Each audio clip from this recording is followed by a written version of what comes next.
He walked for days without counting them. Time had never mattered to him the way direction did. Dawn and dusk were markers, not measurements. Hunger arrived, stayed, and left again. His feet learned the land faster than his mind learned freedom. The first town he reached had a name that meant nothing to him. Names were sounds people agreed to respect. He had never been taught to trust them. He watched instead. He watched how streets aligned, how buildings cast shadows, how smoke drifted in the mornings. Towns, he realized, were just another kind of terrain, louder, tighter, more dishonest. People asked him where he was from. He gave answers that ended conversations. He said south when he meant past the river that turns twice. He said far when he meant 3 days walking east of where the trees thin.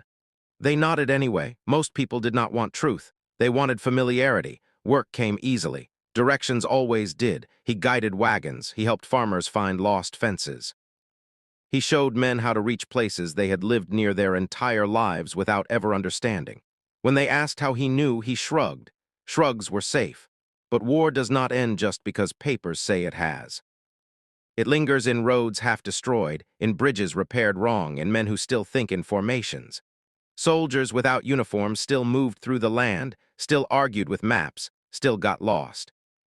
One evening, a man followed Isaiah after he finished guiding a wagon through a marsh that should not have been crossed at all. The man walked carefully, not like someone looking for trouble, but like someone afraid of missing something. He asked Isaiah if he had ever been a scout. Isaiah did not answer. The man did not press. He simply said there were people who needed someone who understood land without needing paper. He said there were opportunities for men who could see what others could not. Isaiah walked away. Opportunity was another word people used when they wanted something, but the man's words stayed, not because of what he offered, but because of how he said it. He did not sound impressed. He sounded relieved. Weeks later, Isaiah found himself standing at the edge of a river that no map marked correctly. It split and rejoined and split again, changing its mind with each season. On the far bank stood a small group of men arguing quietly. They did not see him at first. When they did, they fell silent. One of them asked if he knew where the water was shallow enough to cross. Isaiah looked at the river. He watched how the surface broke, how the current curved. He listened to it. He pointed without speaking. They crossed safely. That was how it began again. Not officially, not openly. He was never given a title. He was never listed anywhere. But word moved faster than paperwork ever could. A man who could guide without guiding. A man who could lead without leading. They never gave him a compass. They offered him one once late at night, wrapped in cloth like contraband. He did not take it. Not because he feared punishment, but because he understood something they did not. A compass tells you where north is. It does not tell you where you are. Isaiah had always known the second mattered more. As years passed, the land healed unevenly. Some scars closed, others deepened. New roads were cut wrong, old ones vanished. Towns grew where fields had been. Fields reclaimed towns when people left too quickly. Isaiah moved with it all. He did not settle. Settling made people careless. Carelessness got you lost. Sometimes he would stand on a ridge and feel the shape of the world beneath him. He could sense where valleys opened, where water pooled after rain, where paths would naturally form long before feet ever touched them. It was not magic. It was attention, sharpened by necessity. Men who had once commanded regiments asked him questions with lowered voices.